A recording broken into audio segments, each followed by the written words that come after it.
Welcome back to the Girlfriend Doctor Show. One topic that is near and dear to my heart and is so important, I know, for all of you is the topic of breast cancer. What makes us at risk for breast cancer? More importantly, how do we thrive after a diagnosis of breast cancer?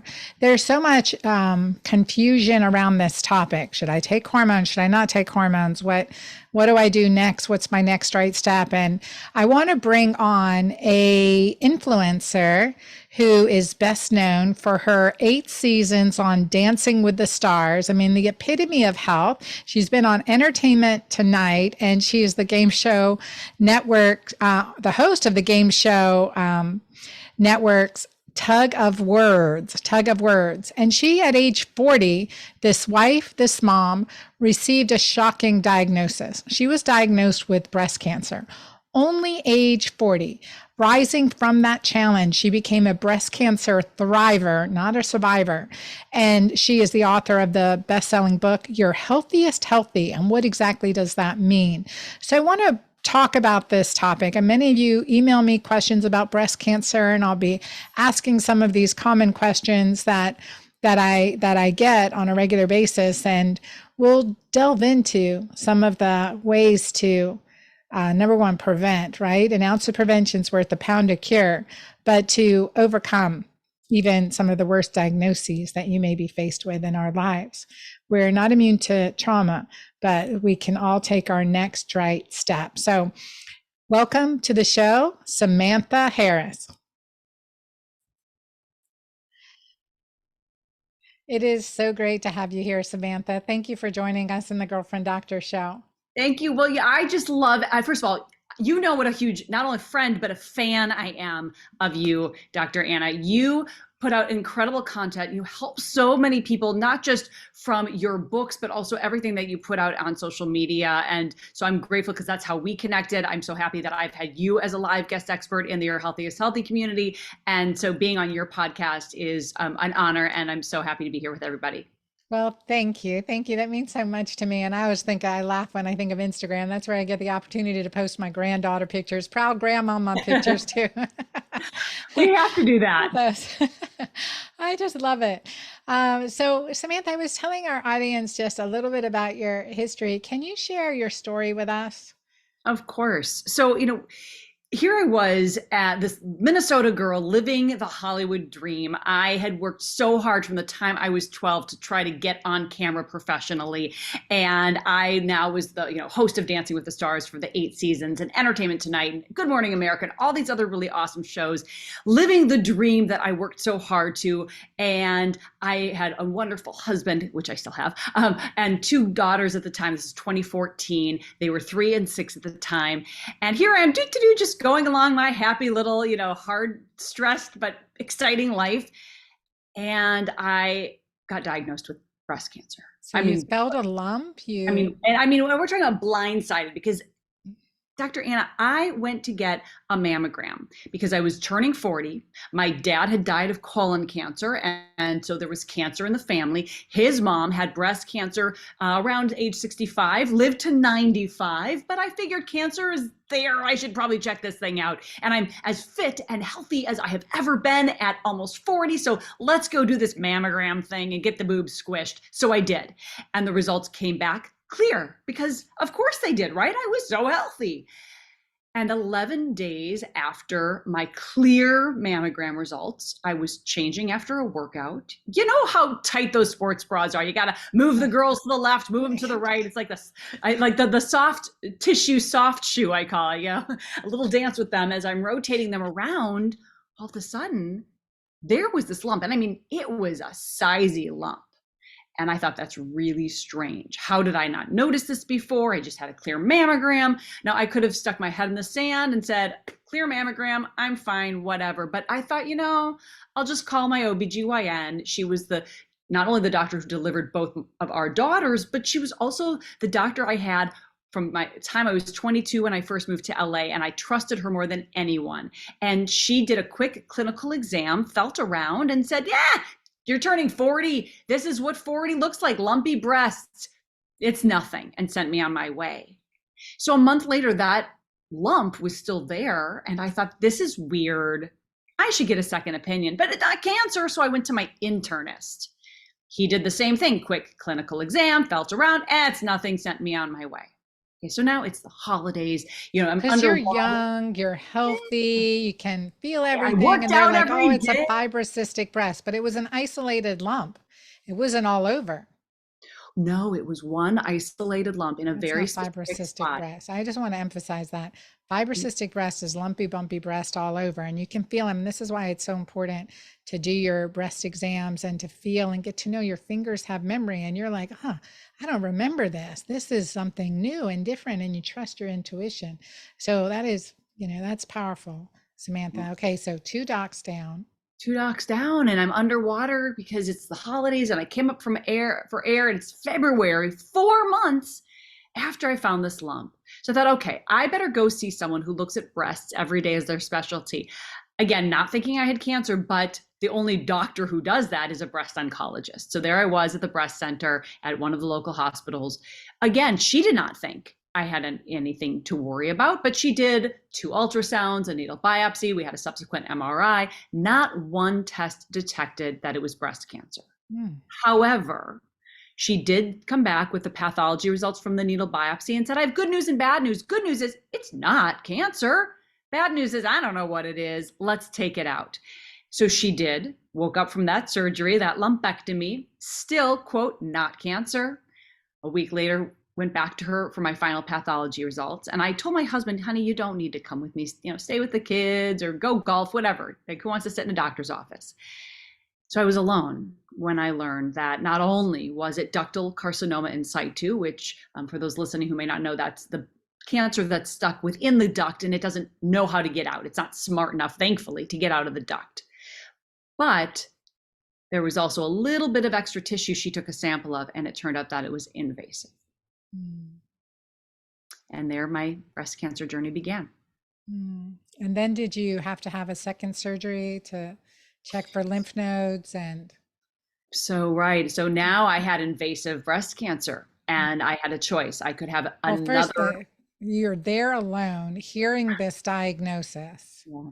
Samantha, that must have been terrible. It was terrifying and overwhelming, and the adrenaline and anxiety and hysteria I could literally feel coursing in my veins. The vibration didn't go away for a few weeks until I realized I needed to flip my perspective because this thing was shooting down every bit of positivity and happiness that I had. And that's another story, and I can go into that too. But so in that moment, I called my husband. I said, I couldn't talk. I just said, meet me. We met away from the house because I didn't want to tell him because the kids were at home playing, and there we were. So I needed to decide now, was I going to have another lumpectomy with 30 rounds of radiation, or was I going to have a single or double mastectomy? And so I had a lot of different consultations. I had multiple opinions. Clearly, that was one of the biggest things that I learned in this journey. And I want to emphasize for anyone out there who finds something different on their body, whatever it is, to not be afraid to offend. And I know you will second this as a doctor. Don't be afraid to offend your doctor by getting a second opinion or even a third opinion. Would you say that's right? Absolutely. Absolutely.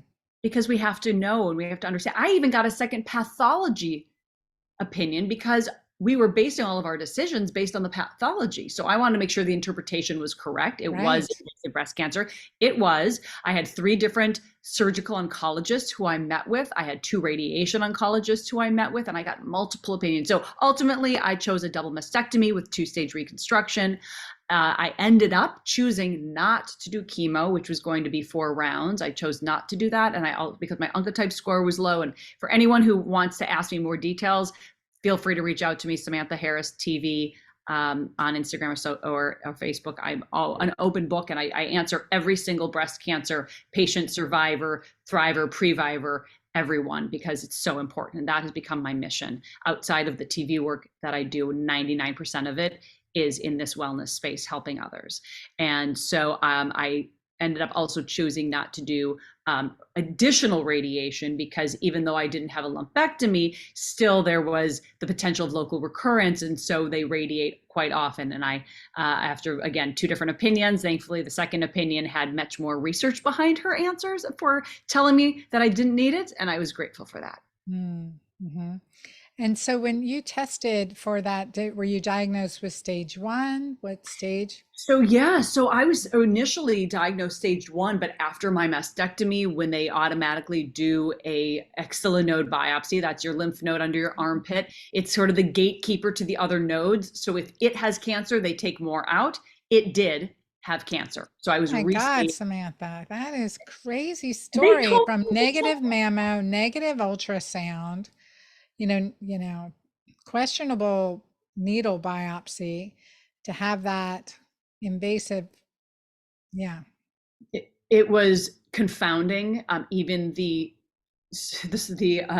medical oncologist who wrote the foreword to my book, Dr. Dennis Slayman, he is known as the father of Herceptin. So anyone who has HER2 negative breast cancer oftentimes takes Herceptin, and he was the doctor who found that. He's one of my medical oncologists, and he even said before my surgery, oh, we caught this so early and it's so slow growing, and the likelihood of it going to a lymph node is near impossible, because truly, from everything that he had seen in his research, it was unlikely. And here I was in the room for my mastectomy, getting this node biopsied, and it had cancer. So they took out 11 lymph nodes. Thank goodness, not one of the other nodes was positive, but now I had one lymph involvement. And so therefore, because of that node being involved, it restaged me. Hmm. So you opted not to do chemotherapy because the benefits risk with the chemotherapy and having the surgery, very clear margins and all of that aspect to it, but still like, okay, here you are, this Dancing with the Stars, superstar, very much, very physical, and, breast health, part of your identity too. Like how did you deal with the double mastectomy and that wrapping your mind and reframing that for yourself? Well, I think you just hit it on the head, Dr. Anna, is that the reframing of it is what you needed to do. In those first few weeks after diagnosis, when the adrenaline anxiety coursing through my veins felt so crushing and soul crushing it was, I said, I can't feel like this. I don't know how long this journey is going to be. And I can't feel like this anymore. And I don't know what it was. People say, well, how did you know it? I flip your first. I don't know. I just knew I couldn't feel that way. I never felt like that before. So I made a conscious choice to look at everything that came at me next in this cancer journey with a positive perspective, not rose-colored glasses, but really understanding, okay, so you have cancer. The power of positive self-talk I uncovered for myself.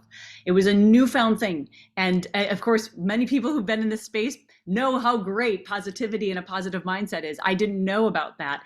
And I just said, okay, well, what's good? Well, I am in otherwise great shape and better health than most. So therefore, I'll have fewer risks of complications during surgery. I'll have a faster recovery. Okay, great, Samantha. Keep talking to yourself. What else is good? Okay, what else is good? I have great health insurance. I have an amazing support team around me.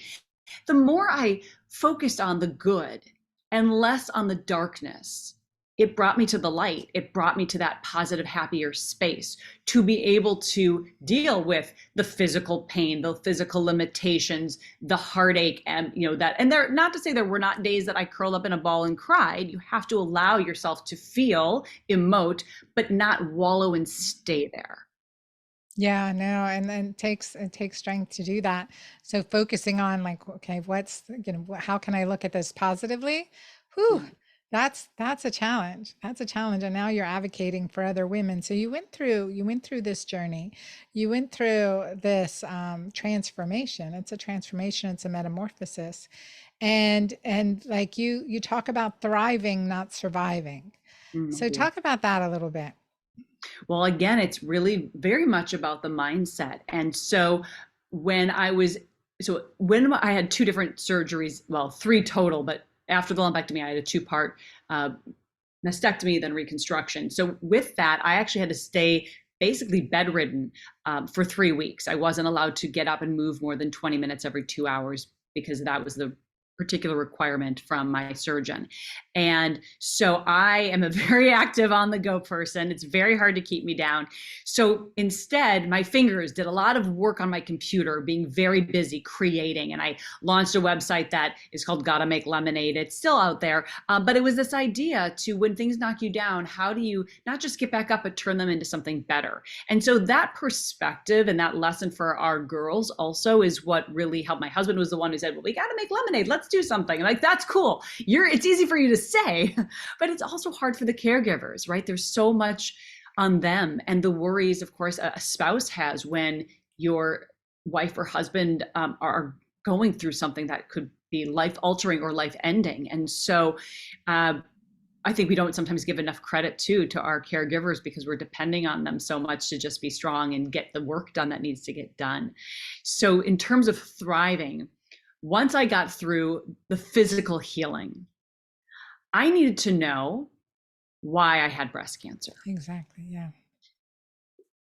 So I'm a national ambassador for the breast cancer organization, Susan G. Komen. And one of the most shocking statistics that I learned is that only 5 to 10% of breast cancers are actually genetic. And here I was with a dad with colon cancer and his mom with breast cancer. It had to be genetic. And my testing came back and there was not one link to them. Now, since then, I've had the BRCA1, BRCA2 genetic. But well beyond that, there's also something that links breast and colon cancers. There's many other known, and now actually, since I have been retested within the last year, there are now 180 different tests, and I still, thank goodness, came up negative for any genetic mutations. And this to me was the most baffling thing, because 1 in 8 women will get breast cancer in her lifetime, yet only 5 to 10% are hereditary. Mm-hmm. And since I'm a journalist by training, I began to research and speak to every expert I could. And what I learned is truly what we put in, on, and around our bodies, how we choose to live our lifestyle and certain habits, the environmental effects of all that, turning on or leaving off certain DNA structures and genetic makeup within us that then can activate and create something like cancer or heart disease or type 2 diabetes or neurodegenerative disorders or hormone imbalances, as you go so deeply. And I love in your book, in keto-green 16, you talk about not just, okay, well, how are we going to eat, and should I intermittent fast, and what should I cut out and add more alkaline vegetables?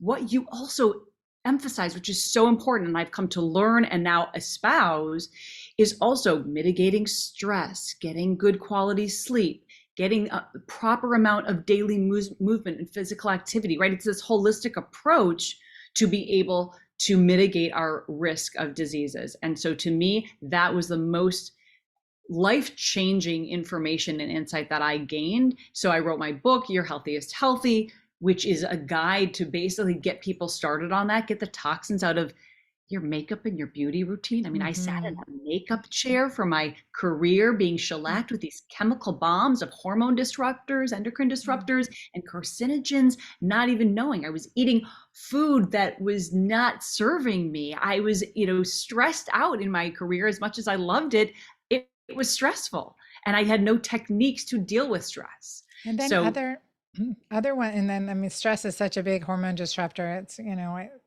talk about all the time, the antidote is oxytocin, right? Have more fun. And you're all into that, and do things that give you joy.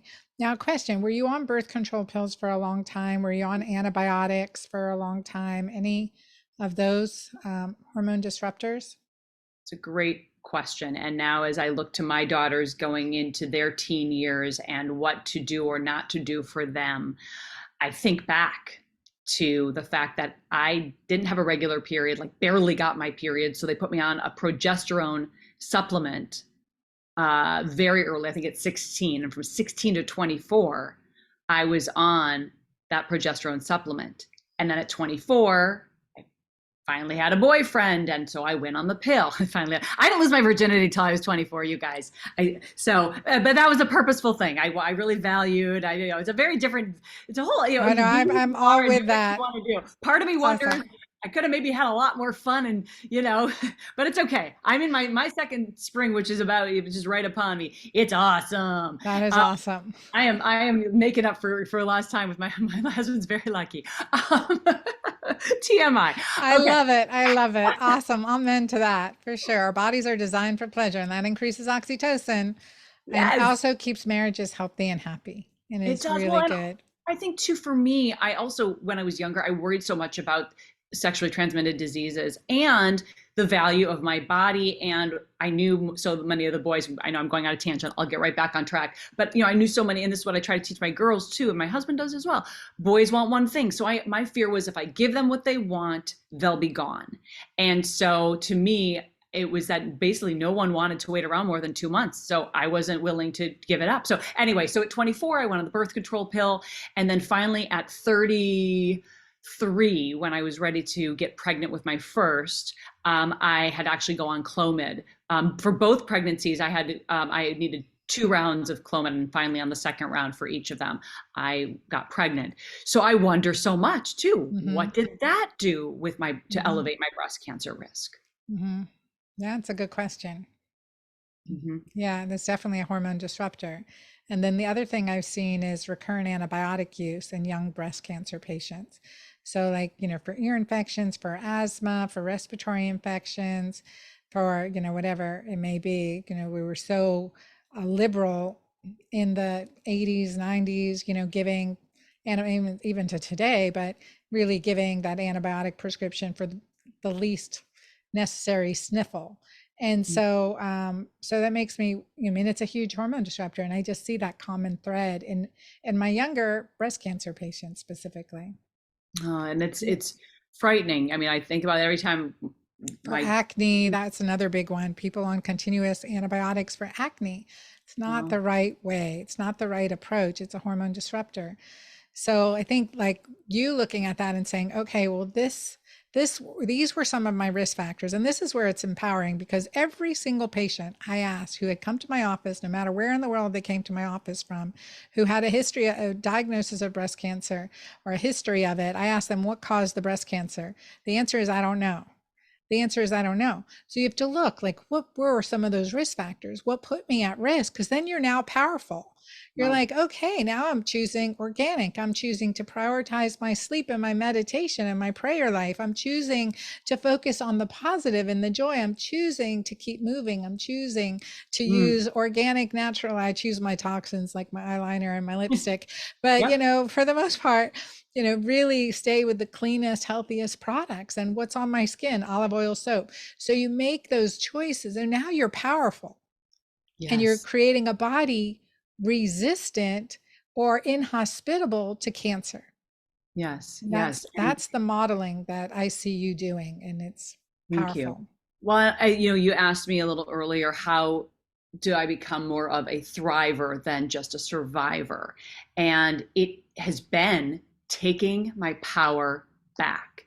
We can only control what we can control, which is actually one of my main 3 prongs of best stress relief, which is control what you can control, worry when you have to worry, and take that positive self-talk when we're in those stressful situations and worrying so much. But control what you can control so that you can take your power back. So I could have a consistent sleep wake cycle. I can move my body every day. I can decide what goes from my fork on my plate to my mouth and how am I making those changes. I think one of the most profound changes that I made was with nutrition. I was already exercising. I just changed my mindset around exercise. Instead of exercising for the extrinsic value of, I want to look good in a dress because I'm in my 20s and 30s, it became, what can my body do for me? How can it carry me as one vessel through my whole life with physicality, ability, flexibility, and all of that. Then when it came to food, I grew up, I grew up in Minnesota. I ate every part of the cow, tongue to practically tail. Meat was front and center at every meal, whether it was red meat or poultry or fish, starting the day with eggs or yogurt or terrible sugar-laden cereal. So I think the two changes that I really made after cancer were, first, where are those hidden sugars? Where am I getting sugar I don't realize? Fine, if I'm gonna have a cookie, I'm gonna have a piece of cake, I know I'm getting sugar. That actually was the issue. It was, is it in my yogurt? Is it in my cereal? Is it in my bread and my pasta sauce? What are the hidden Steak names? sauce, right? Everything. It is everywhere with over 75 synonyms. So how could I begin to reduce my added sugar intake?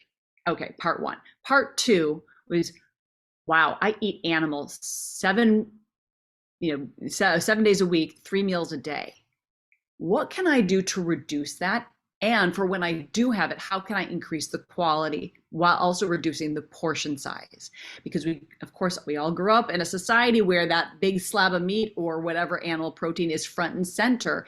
And I think that whether you ask people who are gurus in the keto or the paleo space or the vegan or the vegetarian or Mediterranean space, the one thing they will all agree on, and again, this was my biggest switch and aha moment, is a plant-based foundation, so that half your plate is full of vegetables at every meal, non-starchy ideally.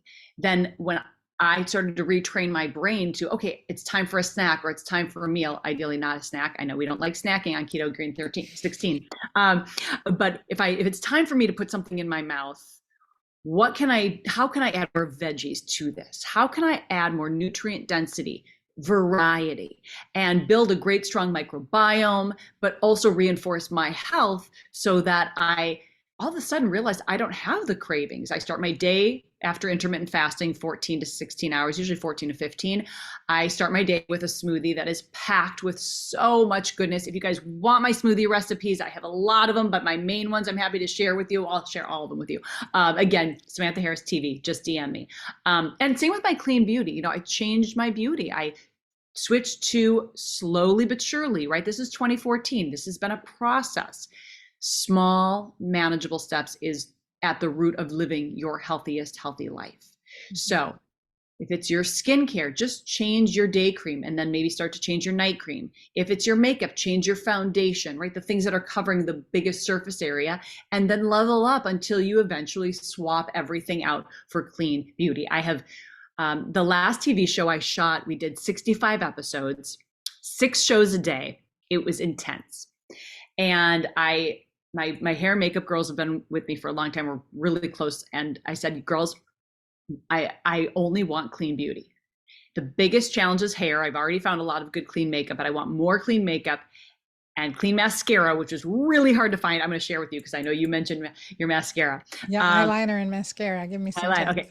I will share with you. And we vetted and tried all of these different brands. And so I put together a list of the ones that were my favorites that are really clean, free of all of the, 2,500 different possible, it's amazing, right? How many chemicals are used in the United States and Canada, especially. I mean, the European Union has banned at least 13 or 1,400 of those chemicals. Same with Japan. Somehow we here in Northern America just cannot quite do that. Things have to change, and that's where everyone listening, choosing clean brands, looking at the ingredients. And I know as a point of a manufacturer, creating cosmetics, the Julva cream, balance cream, my supplements and stuff. I mean, there's all kinds of stuff. Yeah, I could do it cheaper other places, but I want to know my source. I want to trust my source. I want to know what's, been tilled on that source. And as far as cosmetics, like preservatives, I always get like, oh, well, we can save money if we use these. I'm like, no, we're not using that. And it's like you can use natural ingredients that are clean as safe preservatives. You got to watch the shelf life, a 2-3 year shelf life, not 10 years like most of the stuff sitting on your CVS counter.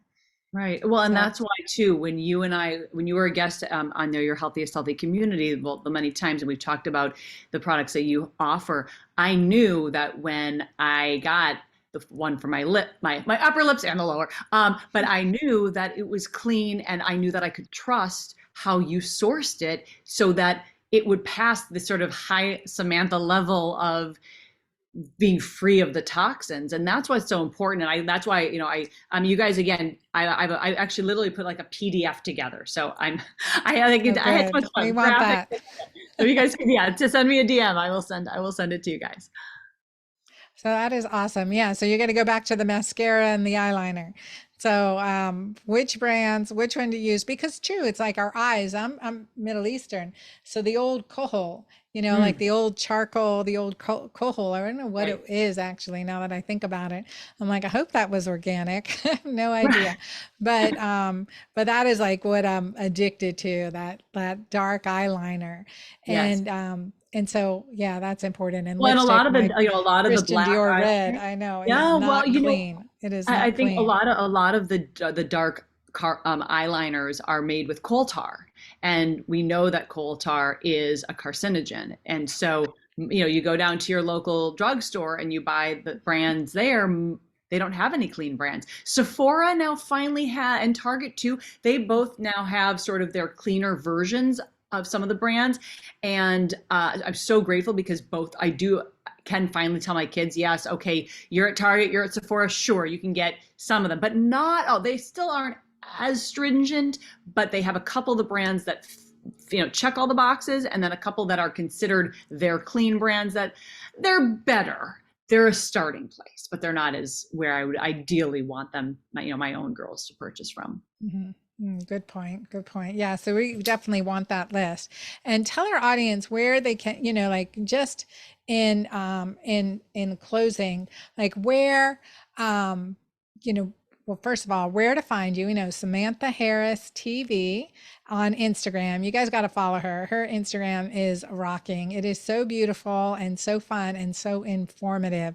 So really inspirational. And I think and I really want to honor you and appreciate you for sharing your story with us, because you don't see that, right? Like your doctors were like, oh, you're perfectly healthy. You're dancing with the stars. You're doing all this stuff. You look amazing. You don't see what was happening on the inside, and your body was crying for help. There was an imbalance. There was something going on that we needed to address. And so it's hard to see that. And that's why it's so important for each and every one of us. Number one, trust your intuition, and you listen to that intuition. You could have let another year or 2 years go by and to your next mammogram, and then maybe it would show up. But it really does show the fallibility of our diagnostic systems, and also the power of a woman's intuition and trusting that your body better than anyone. So I think that's a really important message that you're giving.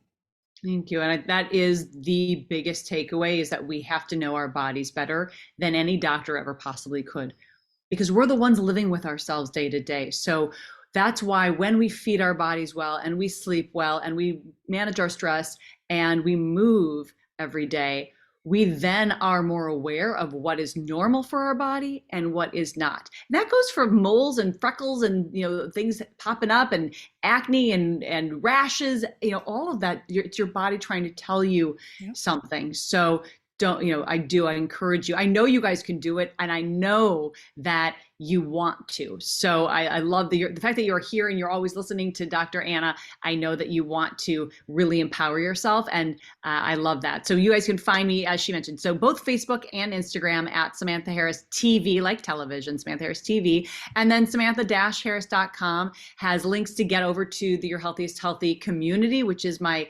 membership community. So every week I do a live coaching session. I have a live guest expert, and I offer a workout, and then we do some other fun challenges and stuff. And then I do my Your Healthiest Healthy retreats and my on-demand courses, and all the links for those are also on my Instagram, link in bio. So that as well.